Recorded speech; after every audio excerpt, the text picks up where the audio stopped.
അനീഷേ, ഇത് കണ്ടായിരുന്നു? ഈ സംഭവം ഒന്ന് നോക്കിയിട്ട് ഇതനുസരിച്ച് ഒരു നല്ല വീഡിയോ ചെയ്യണം. ഇത് കണ്ടിട്ട് നല്ല സൂപ്പർ ഒരു വീഡിയോ ചെയ്യണം, മറന്നു പോവല്ലേ. എന്നിട്ട് എന്നെ സമയം പോലെ സൗണ്ട് ക്ലിയർ ആയ എന്നെ ഒന്ന് തിരിച്ചു വിളിക്കണം, മറന്നു പോവല്ലേ. ഓക്കെ, മറക്കല്ല, അത്യാവശ്യമായിട്ട് എന്നെ തിരിച്ചു വിളിക്കണം. സുഖമായാലോ? ഹായ്, ഹലോ ചങ്കപത്തോണികൾ, എല്ലാവർക്കും നമസ്കാരം, വെൽക്കം ബാക്ക്. അപ്പോൾ എൻ്റെ ചാനലിലേക്ക് സ്വാഗതം. 2 ദിവസമായിട്ട് കുറച്ച് തിരക്കായിരുന്നു, വീഡിയോകളൊന്നും ചെയ്യാൻ പറ്റിയില്ല. ഒരു ഹോസ്പിറ്റൽ കേസുമായിട്ടൊക്കെ ഇങ്ങനെ മുന്നോട്ട് പോവുകയായിരുന്നു. അപ്പോൾ ചങ്കളെ, എൻ്റെ ചാനൽ ആദ്യമായിട്ട് കാണുന്നവർ ദയവായി സബ്സ്ക്രൈബ് ചെയ്യുക, വീഡിയോ കണ്ട് സപ്പോർട്ട് ചെയ്യുക. അതുപോലെ നിങ്ങളുടെ അഭിപ്രായങ്ങൾ കമൻറ്റിൽ രേഖപ്പെടുത്തൂ. ലൈക്ക് അടിക്കാൻ മറന്നുകൊണ്ട് ഒരു ഹൈപ്പ് എന്നുള്ള ഓപ്ഷൻ നിങ്ങൾക്ക് കാണാൻ സാധിച്ചാൽ അതുകൂടി ഒന്ന് ക്ലിക്ക് ചെയ്തേക്കുക.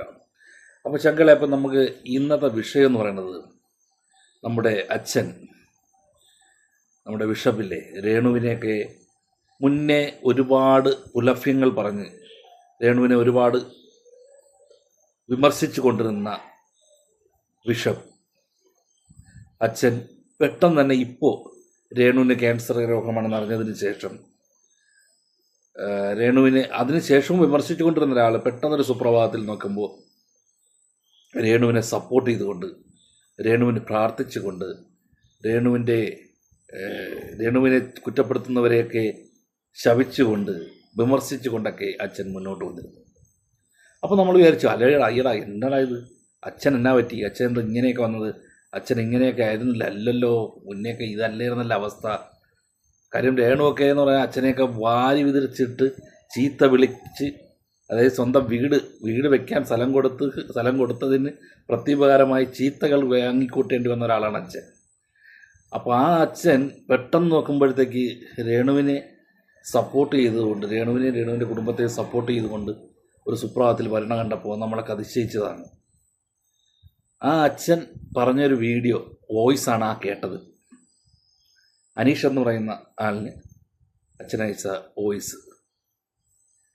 അപ്പോൾ പറയുന്നത് എന്താണെന്ന് കേട്ടല്ലോ, രേണുവിനെ പറ്റിയാണ് വീഡിയോ ചെയ്യാൻ പറയുന്നത്. രേണുവിനെ പറ്റി വാരി അലക്കി ഒരു വീഡിയോ ചെയ്യണമെന്നാണ് പറയുന്നത്. അതിൻ്റെ ശബ്ദമൊക്കെ റെഡിയാകുമ്പോൾ ചെയ്യണം എന്നാണ് പറയുന്നത്. അപ്പോൾ ഇനി എൻ്റെ സംശയം, ശബ്ദമൊക്കെ റെഡിയാകുമ്പോൾ ചെയ്യണമെന്ന് പറയണമെങ്കിൽ ഈ പള്ളിയിലച്ഛൻ അനീഷിനെ ഈ വോയിസ് അയക്കുന്നതിന് മുന്നേ വിളിച്ച് സംസാരിച്ചിട്ടുണ്ട് ഫോണിൽ, അല്ലേ? ഉറപ്പല്ലേ? വിളിച്ച് ഫോണിൽ സംസാരിച്ചിട്ടുള്ളത് കൊണ്ടാണല്ലോ അനീഷിന് ശബ്ദം അടഞ്ഞിരിക്കുന്നതും, അല്ലെങ്കിൽ ശബ്ദം ക്ലിയർ അല്ല. അതുകൊണ്ടാണ് അനീഷിന് അങ്ങനെ ഒരു വോയിസ് ഇടാൻ പള്ളിയിലച്ഛൻ ചെയ്തത്. കാരണം മുന്നേ ഞാൻ വിളിച്ചപ്പോൾ നിൻ്റെ ശബ്ദം ശരിയല്ല, അതുകൊണ്ട് അതിൻ്റെ ശബ്ദമൊക്കെ റെഡി ആയതിനു ശേഷം ചെയ്യണം എന്ന് നമുക്ക് മനസ്സിലാക്കാമെന്നുള്ളേ ഉള്ളൂ. ആ വോയിസിൽ അങ്ങനെയാണ് വ്യക്തമാകുന്നത്.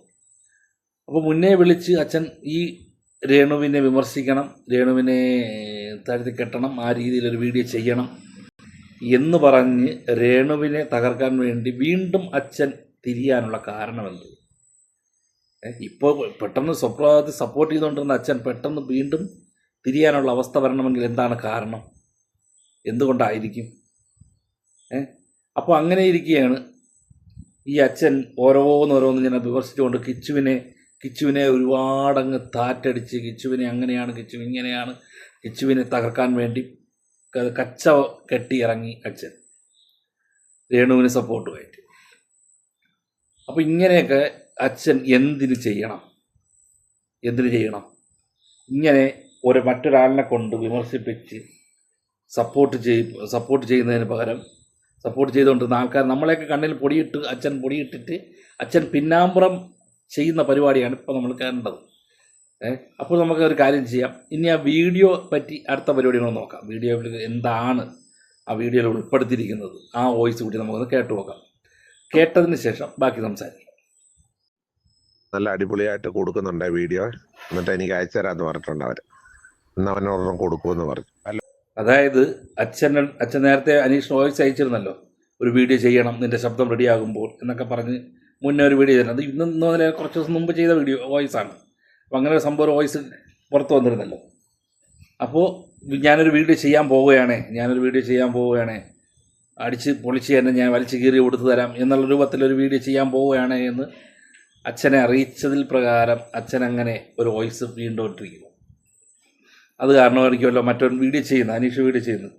അനീഷ് എന്തിനാണ് ഇങ്ങനെ ചെയ്യുന്നതായിട്ടല്ല അറിയില്ല.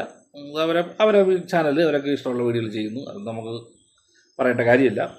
പക്ഷേ ഈ ഒരാളുടെ നിന്ന് അച്ചാരം വാങ്ങി അല്ലെങ്കിൽ മറ്റുള്ളവർക്ക് വേണ്ടി ഇതേ രീതിയിലുള്ള വീഡിയോകൾ ചെയ്യാതിരിക്കുക എന്നാണ് എനിക്ക് പറയാനുള്ളത്.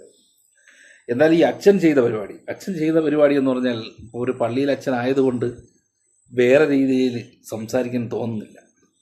കാര്യം നമ്മൾ ആ ഒരു കുപ്പായത്തെ ബഹുമാനിക്കുന്നുണ്ട്, ആ ഒരു പദവിയെ ബഹുമാനിക്കുന്നുണ്ട്. അതുകൊണ്ടാണ് കേട്ടോ, അല്ലാതെ ഈ അച്ഛനെ ബഹുമാനിക്കുന്നതുകൊണ്ടല്ല, ആ പദവിയെയും ആ കുപ്പായത്തെയും ബഹുമാനിക്കുന്നുണ്ട്.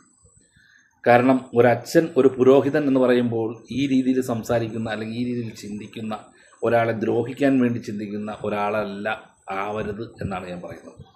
അപ്പോൾ അങ്ങനെ ഒരാൾ ഈ ഒരു വസ്ത്രം ധരിച്ച്, ഈ പുരോഹിതൻ വേഷം ധരിച്ച് നിൽക്കുമ്പോൾ വേറെ ഭാഷ വായിൽ വരുന്നുണ്ടെങ്കിലും അത് തോന്നുന്നില്ല വിളിക്കാൻ. ഞാൻ മുന്നേ പറഞ്ഞ പോലെ അതൊരു ബഹുമാനമാണ് ആ വസ്ത്രത്തോടും ആ പദവിയോടും. അപ്പോൾ നമുക്ക് ആ വീഡിയോ ചെയ്യുന്നതിനുള്ള ആ വോയിസ് ഒന്ന് കേട്ടേക്കാം. എന്താണ് ആ വീഡിയോയിൽ ഉൾപ്പെടുത്തിയിരിക്കുന്നത്, ആ വസ്തുവിനെ പറ്റി എന്തൊക്കെയാണ് പറയുക, അതിനെപ്പറ്റി പറഞ്ഞതിന് ശേഷം നമുക്ക് സംസാരിക്കാം. ഞാൻ ഇന്നൊരു ഞങ്ങളൊരു ചേച്ചി അവിടെ ബഹറിനി വരുന്നുണ്ടായിരുന്നു, അവർ വന്ന് നാട്ടിലുണ്ട്. ഇപ്പം ഞാൻ ഫ്ലോട്ട് കാണിക്കാം എന്നൊക്കെ പറഞ്ഞ് കാര്യങ്ങളെല്ലാം പറഞ്ഞപ്പോൾ എന്നോട് ചോദിച്ചു, ഈ ഫോട്ടോ ഒക്കെ ഇട്ട് കൊടുത്തായിരുന്നു. ഫ്ലോട്ടിന് അച്ഛനാണ് നേരത്തെ എനിക്കൊന്ന് ഫ്ലോട്ട് ഇത്ര വീതി കാര്യങ്ങൾ കാണിച്ചെല്ലാം കാണിച്ച് അവർ ഇഷ്ടപ്പെട്ടായിരുന്നു. അവർ ഈ സ്ഥലം മേടിച്ചിട്ടിട്ട് തന്നെ വീടും വെച്ചിട്ട് അവർ പോകാൻ പ്ലാനായിരുന്നു. അവരെണ്ട് ചോദിച്ചു, ഇന്ന് വിളിച്ചിട്ട് ചോദിക്കുക ആ ഏർപ്പെടുത്തി അഭിനയിക്കുന്ന അവിടെ ഇതിലാണോ, അങ്ങോട്ടൊന്നും ഞങ്ങളില്ലെന്ന് പറയും. അച്ഛൻ്റെ ശരിക്കും നമ്മളൊന്നും അച്ഛനെ കുറ്റം പറഞ്ഞല്ല, നമ്മൾ ചെയ്ത് എന്നാ പറയുക, ഇവള് എന്നാ പറയുക, ഇപ്പം കാണിക്കുന്ന ഇത് കണ്ടു കഴിഞ്ഞാൽ അച്ഛനാണല്ലോ ആരായാലും പറയാതിരിക്കും. അതിനകത്ത് ഇപ്പം എന്നാ പറയുക, ആ ഫ്ലോട്ടൊന്നും വിറ്റ് പോകില്ല, അതാ ഇവള് കാണിക്കുന്ന പരിപാടി. എന്നിട്ട് ഇവള് ഫ്ലോട്ടിൽ കയറി ഇമാരായിട്ട് കയറുന്ന കാര്യങ്ങൾ അതെന്നാ അറിയോ, ഒന്നെങ്കിൽ എന്നാ അറിയാം, അത് അച്ഛൻ പോലീസുമായിട്ട് ബന്ധപ്പെട്ട് എന്തെങ്കിലും ചെയ്യണം. ഞാൻ തമാശ പറഞ്ഞല്ലേ, അച്ഛനെ എനിക്കറിയാം, അവിടെ എന്നാ അറിയാം, എനിക്ക് നമുക്ക് കളയാൻ പറ്റൂ. അത്രയും ഒരു പ്രോപ്പർട്ടി നമ്മൾ റെഡിയാക്കിയിട്ട സ്ഥലത്ത് അത്രയും റെഡിയാക്കി എന്നാ അറിയാം, അത് പൊന്നും വിലയ്ക്ക് പോണ സാധനങ്ങളാണ് മൊത്തം അങ്ങ് താഴെ വരെ. ഞാനിതെല്ലാം എന്നാ അറിയാം, ഇതിനകത്ത് ഈ ഫേസ്ബുക്കിൽ ഇത് കാണുന്നുണ്ട്. പക്ഷെ കണ്ടിട്ട് എന്നാ അറിയാം, നമ്മൾ കാണുക, ഞാനൊന്നും ലൈക്കല്ല, ഒരു കമന്റ് പോലും ഇടാൻ പോകുന്നില്ല. ലൈക്ക് ഞാൻ പോപ്പിടിക്കും. പിന്നെ അത് നിങ്ങൾ വെട്ടുപോതാ ഭയങ്കരം, എനിക്ക് പറയാനല്ലേ പറ്റുള്ളൂ. ഇപ്പൊ അവരെന്ന് പറഞ്ഞു, വേണ്ട നീ വേറെ വല്ലതും മാമൂടോ ഇല്ലെങ്കിൽ തെങ്ങണ അവിടെ എവിടെയെങ്കിലും നോക്കാൻ പറഞ്ഞു. ഇവര് താമസിക്കുന്നത് വരത്തില്ലെന്ന് പറഞ്ഞു. അപ്പോൾ ബിഷപ്പ് പറഞ്ഞ കാര്യം എന്താണെന്ന് ഇപ്പം വ്യക്തമായല്ലോ. അതായത് രേണു താമസിക്കുന്ന സ്ഥലം, അതായത് ബിഷപ്പ് കൊടുത്ത സ്ഥലമാണല്ലോ, രേണു താമസിക്കുന്ന സ്ഥലം ഏക്കർ കണക്കിന് ഈ ബിഷപ്പിന് സ്വന്തമാണ്. അതിൽ നിന്നാണ് വീട് വയ്ക്കാൻ കുറച്ച് സ്ഥലം ഈ രേണുവിന്, അതായത് സുധിയുടെ മക്കൾക്ക് കൊടുത്തത്. അപ്പോൾ ഈ സ്ഥലത്ത് രേണു വീട് വെച്ച് കിടക്കുന്നത് കാരണം ആ പരിസരത്ത് കിടക്കുന്ന വസ്തുക്കളൊന്നും വിൽക്കാൻ കഴിയുന്നില്ല എന്നാണ് പറയുന്നത്. അതായത് രേണു അവിടെ താമസിക്കുന്ന കാരണം, രേണുവിൻ്റെ സബ്സ്ക്രിപ്ഷൻ വീഡിയോയും രേണുവിൻ്റെ പ്രകടനങ്ങളും പ്രദർശനങ്ങളും ഇതൊക്കെ ഇങ്ങനെ ഉള്ളത് കൊണ്ട് മാത്രം അവിടെ വിൽക്കാൻ കഴിയുന്നില്ല എന്നാണ് പറയുന്നത്. അവിടെ വിൽക്കാൻ കഴിയുന്നില്ല എന്ന് വരുത്തി തീർക്കാനാണ് ഈ അച്ഛൻ ഈ അനീഷിനെ വിളിച്ചത് എന്ന് ഇപ്പം നമുക്ക് ആ വോയിസ് കേൾക്കുമ്പോൾ തന്നെ വ്യക്തമാകുന്നുണ്ട്. ആ വോയിസിൽ പറയുന്നത് അങ്ങനെയാണല്ലോ. അപ്പോൾ ആ വസ്തു വിൽക്കാൻ കഴിയുന്നില്ല, ഒരാളെ കൊണ്ട് കാണിച്ചപ്പോഴത്തേക്ക് രേണു ഇങ്ങനെ നടക്കുന്നവളല്ലേ, ആ പടത്തിൽ അഭിനയിക്കുന്നവളല്ലേ, അവൾ ആ രീതിയിൽ നടക്കുന്നവളല്ലേ, അതുകൊണ്ട് ആ സ്ഥലത്തൊന്നും അവിടെ താമസിക്കുന്ന 7 അയലത്ത് പോലും ഒരാൾക്കും വസ്തു വാങ്ങാൻ താല്പര്യമില്ല, അവിടെയെങ്കിലും വന്ന് ആരും ജീവിക്കത്തില്ല. മാന്യമായിട്ടുള്ളവരാരും ഈ രേണു താമസിക്കുന്ന പരിസരത്ത് ആരും തന്നെ വന്ന് വീട് വാങ്ങുകയോ വസ്തു വാങ്ങുകയോ ഒന്നും ചെയ്യത്തില്ല. രേണു ജീവിക്കുന്ന ഭാഗത്തൊന്നും ആരും വാങ്ങിക്കത്തില്ല. അതെന്ന് പറഞ്ഞുകൊണ്ട് വീഡിയോ ചെയ്യണമെന്നാണ് ഈ അച്ഛൻ ഈ പറഞ്ഞ് ബലിപ്പിച്ച് അനീഷിനെയൊക്കെ പറഞ്ഞു വിട്ടത്. അത് പ്രകാരമാണ് അങ്ങനെ ഒരു വോയിസ് ഇപ്പോൾ പുറത്തു വന്നത്. ഒന്ന് ആലോചിച്ച് നോക്കണം അല്ലേ. അച്ഛൻ വസ്തു കൊടുത്തു, ശരി തന്നെയാണ്. ആ വസ്തു കൊടുത്തതിന് ശേഷം ഈ അച്ഛൻ്റെ പേര് തന്നെയാണ് ഈ മക്കളെ 2 പേര്, അതായത് ഋതപ്പൻ്റെയും കിച്ചുവിനും വേണ്ടിയാണ് വീട് വെച്ച് കൊടുത്തതെന്ന് പറയണമെങ്കിൽ അവകാശം ഇപ്പോഴും അച്ഛൻ്റെ പേര് തന്നെയാണുള്ളത്. എത്രയോ വർഷങ്ങൾക്ക് ഇവർക്ക് ക്രയവിക്രയങ്ങൾ ചെയ്യാൻ പാടില്ല എന്ന രൂപത്തിൽ അവകാശം വെച്ചിരിക്കുന്ന അച്ഛൻ്റെ പേര് തന്നെയാണ്. ഇന്നും അങ്ങനെ നോക്കുകയാണെങ്കിൽ അച്ഛൻ്റെ പേര് തന്നെയാണ് ഇപ്പോഴും വസ്തു ഉള്ളത്. പക്ഷേ ഇവർക്ക് ഇപ്പോൾ ചെയ്യണമെന്ന് ഉദ്ദേശിക്കുന്ന അച്ഛൻ ഇവരെ അവിടെ നിന്ന് ഇറക്കണം. ആരെ? രേണുവിനെയൊക്കെ ആ വീട്ടിൽ നിന്ന് ഇറക്കി ആ വസ്തു കാലിയാക്കി കിട്ടണം. അതിനുള്ള കളികളാണ് ഈ അച്ഛൻ കളിക്കുന്നതാണ് ഇത് കേൾക്കുമ്പോൾ നമുക്ക് മനസ്സിലാവുന്നത്. അതിനു വേണ്ടി കളിക്കുന്ന കളികളിൽ പക്ഷേ രേണു ഇവിടെ മാറാനാണ്. രേണു അങ്ങനെ മാറുന്ന ഒരാളല്ല. രേണു ഈ അച്ഛനെ തന്നെ കളിപ്പിച്ചുകൊണ്ട് തന്നെയാണ് മുന്നോട്ട് പോകും എന്ന് അച്ഛന് മനസ്സിലായപ്പോൾ ഇതുപോലെ പല നാടകങ്ങൾ, പല ആൾക്കാരെ വെച്ച് വീഡിയോകൾ ചെയ്യിപ്പിക്കുക, പല ആൾക്കാരെ വെച്ച് ഫോണിൽ വിളിച്ച് ഭീഷണിപ്പെടുത്തുക, ഇങ്ങനെ കുറേ കാര്യങ്ങൾ ചെയ്ത് അച്ഛൻ മുന്നോട്ട് കൊണ്ടുപോകാനുള്ള ശ്രമം നടത്തുന്നുണ്ട്. ഇവരെ തകർക്കാനുള്ള ശ്രമം നടത്തുന്നുണ്ട്.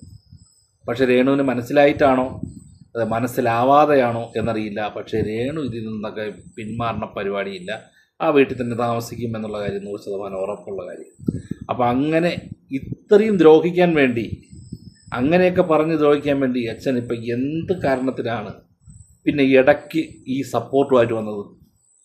അപ്പോൾ ഇങ്ങനെ ദ്രോഹിക്കുന്ന ഒരാൾ, ഇങ്ങനെ ദ്രോഹിച്ച് ആ വീട്ടിൽ നിന്ന് പുറത്താക്കാൻ വേണ്ടി ഈ ഘോരാഘോരം പ്രശ്നങ്ങളുണ്ടാക്കി പല ആൾക്കാരെ കൊണ്ട് വീഡിയോ ചെയ്യിപ്പിച്ച് പല ആൾക്കാരെ കൊണ്ട് വിളിപ്പിച്ച് പല പ്രശ്നങ്ങളും ഉണ്ടാക്കിക്കൊണ്ടിരിക്കുന്ന ഈ അച്ഛൻ എന്തിനാണ് പിന്നെ രേണുവിനെ സപ്പോർട്ട് ചെയ്തുകൊണ്ട് ഇപ്പോൾ ഇടക്കാലങ്ങളിൽ കൂടെ കൂടിയത്? അപ്പോൾ കൂടെ കൂടിയത് എന്തിനാണെന്ന് ഇപ്പം നമുക്ക് വ്യക്തമായില്ലേ? അതായത് ഞാൻ നിനക്ക് സപ്പോർട്ടാണ് രേണു, ഞാൻ നിൻ്റെ കൂടെയാണ്, നിനക്ക് സപ്പോർട്ടാണ് എന്ന് വരുത്തി തീർക്കണം. പക്ഷേ പുറകിൽ നിന്നുള്ള പണി നല്ല അടിപൊളിയായിട്ട് അങ്ങ് ചെയ്തു കൊടുക്കണം. ഇതായിരുന്നു ഉദ്ദേശം, അല്ലേ? അപ്പം ആ ഉദ്ദേശം ഫലിക്കാതെ പോയത് ഈ ചെറിയ ചെറിയ വോയിസുകളൊക്കെ ഒന്ന് പുറത്തായി. അതിപ്പോൾ എല്ലാവരും അറിഞ്ഞു കഴിഞ്ഞപ്പോൾ ഒന്നും ചെയ്യാൻ പറ്റാത്തൊരവസ്ഥയിലെത്തി. അതാണല്ലോ അല്ലേ സംഭവം. അപ്പം ഇത്രയേ ഉള്ളൂ കാര്യങ്ങൾ ഇത്രയേ ഉള്ളൂ. ഒരുപാട് സപ്പോർട്ട് ചെയ്യുകയും അതിനുശേഷം ആ പുറകിൽ നിന്ന് രേണുവിനെയും കുടുംബത്തെയും തകർക്കാൻ വേണ്ടി നോക്കുന്ന ഒന്നാമത്തെ ആൾ. എല്ലാവരും പറയും നിങ്ങൾ യൂട്യൂബേഴ്സാണ്, രേണുവിനെ അങ്ങനെ ചെയ്യുന്നു ഇങ്ങനെ ചെയ്യുന്നു, വീഡിയോയിലിടുന്നു, അവർ ജീവിച്ചു പോട്ടെ, എങ്ങനെയെങ്കിലും ജീവിച്ചു പോട്ടെ എന്നൊക്കെ പറഞ്ഞുകൊണ്ട് ഈ റിയാക്ട് ചെയ്യുന്നവരെയൊക്കെ വിമർശിച്ചുകൊണ്ട് കുറേ ആൾക്കാരെങ്കിലും രേണുവിനെ സപ്പോർട്ട് ചെയ്യുന്നവർ വന്നിട്ടുണ്ട്. പക്ഷെ അവരോടൊക്കെ എനിക്ക് പറയാനുള്ളത്, നമ്മൾ ഈ റിയാക്ട് വീഡിയോ ചെയ്യുന്നവരോ ഒന്നും അല്ല രേണുവിന് ശത്രു. രേണുവിൻ്റെ കൂടെ നിന്ന് രേണുവിന് വേണ്ടി പൂജ നടത്തി, രേണുവിന് വേണ്ടി പ്രാർത്ഥിച്ച്, രേണുവിൻ്റെ വീട്ടിലെല്ലാം പ്രാർത്ഥനയുമായി ഇറങ്ങിയ ഈ അച്ഛാ അപ്പം എന്താണ്? അപ്പം ഈ അച്ഛൻ്റെ പരിപാടി എന്തായിരുന്നു? കൂടെ നിന്നുകൊണ്ട് കുതുകാല് വെട്ടുക, അല്ലെങ്കിൽ തോളിക്കേറി ഇരുന്ന് ചെവി അടിക്കുക എന്നൊക്കെ പറഞ്ഞ പോലെ കൂടെ നിന്നുകൊണ്ട് കുതുകാല് വെട്ടുന്ന പരിപാടിയിലേ കാണിച്ചത്. അപ്പോൾ അച്ഛനാണോ ബെറ്റർ, നമ്മളാണോ എന്ന് നിങ്ങളൊന്ന് ചിന്തിക്കും. നിങ്ങൾ കുറേ സപ്പോർട്ട് ചെയ്യുന്നവരല്ലേ? അപ്പോൾ എന്തായാലും ശരി, ഈ അച്ഛൻ ചെയ്തത് ന്യായമാണോ എന്നുള്ളത് നിങ്ങൾ പറയുക. കിച്ചുവിനെയൊക്കെ ഒരുപാട് വിമർശിച്ചുകൊണ്ട് കിച്ചുവിനെ തകർക്കാൻ വേണ്ടി എന്തെല്ലാമാണ് ഈ അച്ഛൻ പറഞ്ഞുണ്ടാക്കിയത്? എന്തെല്ലാമാണ് ബിഷപ്പ് പറഞ്ഞുണ്ടാക്കിയത്? പറയൂ. ഒരുപാട് കാര്യങ്ങൾ കിച്ചുവിനെ തകർക്കാൻ വേണ്ടി ഇപ്പോൾ പുറകെ നടന്നില്ലേ? എന്നിട്ട് എന്ത് സംഭവിച്ചു? അവനിൽ സത്യമുള്ളത് കൊണ്ടും അവനിൽ കാര്യങ്ങളുള്ളത് കൊണ്ടും അവൻ മുന്നോട്ട് പോയിക്കൊണ്ടിരുന്നു. പക്ഷെ അവിടെയും തോറ്റതാരാ? ഈ അച്ഛൻ, അല്ല ഈ ബിഷപ്പ് തന്നെയാണ് തോറ്റത്. അപ്പം നിങ്ങളുടെ അഭിപ്രായങ്ങൾ എന്താണെന്ന് വെച്ചാൽ നിങ്ങൾ കമൻറ്റിൽ രേഖപ്പെടുത്തുക. ബിഷപ്പ് ചെയ്തത് ശരിയാണോ? അതോ ബിഷപ്പ് ചെയ്തതിനെ പറ്റി ഞാൻ പറഞ്ഞതിൽ തെറ്റുണ്ടോ? ഈ കാര്യങ്ങൾ ചെയ്തത് ശരിയാണോ എന്താണെന്നുള്ള നിങ്ങളുടെ അഭിപ്രായങ്ങൾ കമൻറ്റിൽ രേഖപ്പെടുത്തൂ. Thank you for watching. അടുത്ത വീഡിയോയിൽ കാണാം, അടുത്തൊരു ടോപ്പിക്കുമായി. ബൈ.